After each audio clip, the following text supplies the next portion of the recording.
Gruesome underwater cave, nightmare. There's an island off the coast of Croatia called Šolta. Only 19 kilometers long by 5 kilometers wide, this tiny island is a short ferry ride and an ideal day trip from Split, which is Croatia's second biggest city. It's a hilly island with beautiful pebble beaches and absolutely crystal clear water. It's a very popular tourist destination that's actually famous for its honey, as well as an underwater cave that kills virtually everyone who goes inside. On September 10, 2002, 31-year-old Miroslav Kuklis was enjoying a vacation with friends on Šolta Island. It was a little after 8:30 in the evening when one of his friends suggested they go scuba diving because of its beautiful clear waters. Šolta Island is a very popular scuba diving destination, and so as such, scuba diving takes place really at all hours around Šolta Island. But the vast majority of it takes place in these safe little alcoves where it's not very deep. And you can see fish and wildlife, and it's very controlled. But Miroslav and his friends didn't want to do regular scuba diving. They wanted to check out the underwater cave they had heard about just south of Šolta Island in Poganica Bay. They had heard this cave was extremely dangerous, and only expert divers were allowed to go in there. And even though they were not expert divers, they were barely novice divers. They thought, you know what? How bad can it be? Let's go check it out for ourselves. So they convinced one of the boat drivers to drive them out to the area in Poganica Bay that sat over where this cave entrance was. And so they put on their gear, they hopped in his boat, they drove out, they jumped in the water, and sure enough, right below the surface, about 10 meters down, was this hole on the seafloor. And that is the single entrance into this cave. When you go in this hole, you have to go down head first because it's so tight. And once you go down about 10 meters, you reach this junction where to one side it leads to the shallow gallery, which is the space that goes down to 36 meters. And there's no other caves or entrances or anything off of it. It's just kind of like a chasm inside of the cave. From the junction, if you go the other way, it brings you to the deep gallery, which is just a bigger version of the shallow gallery, and it goes down to 57 meters. Inside of the deep gallery, however, at the very top on the ceiling, there is a very thin air pocket.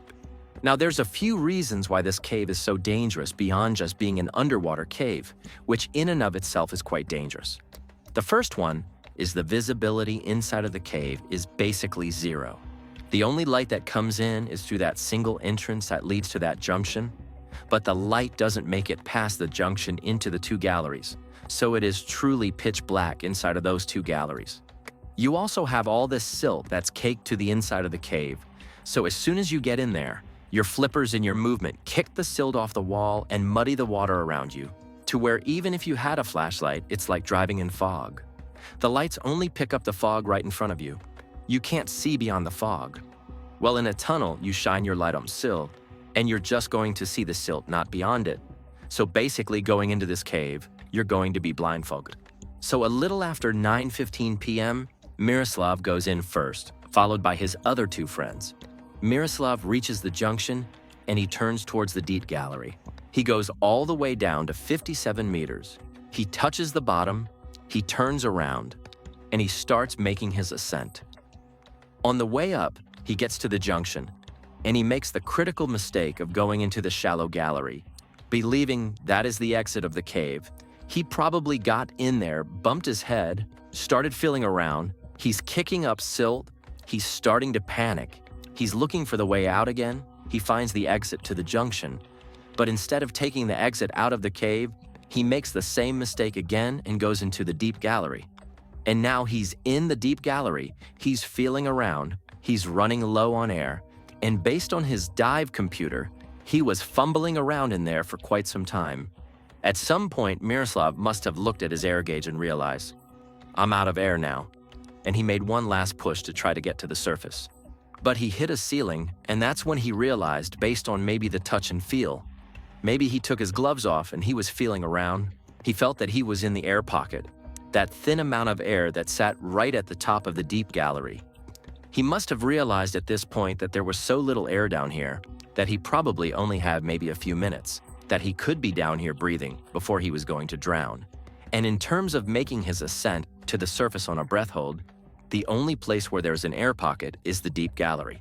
And so probably he knew that. And so he's thinking, I'm, maybe 40, 50 meters under the surface right now, and I can barely catch my breath now. I'm not going to be able to hold my breath to the surface. And so, staring down a certain horrific drowning death, he pulled out his dive knife and plunged it into his heart. And when they did his autopsy later, it would show he did not drown. He died because he had a knife in his heart. Back on the surface, the other 2 divers had died out successfully, and they're in the boat, and they're waiting for Miroslav. But after over an hour went by and he hadn't surfaced, they contacted the police. The police showed up and sent 2 special divers down into the cave to look for Miroslav. One of those divers was a 25-year-old named Oliver Marich. And so these 2 divers go down, and they're looking for Miroslav, and they can't find him, and they're running out of air. On their ascent, Oliver Marich makes the same mistake that Miroslav did and gets trapped inside of the shallow gallery. The other diver initially made that mistake but managed to get out again.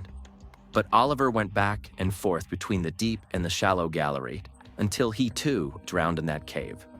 It would take 3 days for the police to find and remove Miroslav and Oliver from this cave. And to this day, the police warn divers not to go in this cave unless they're experienced enough to be going in there.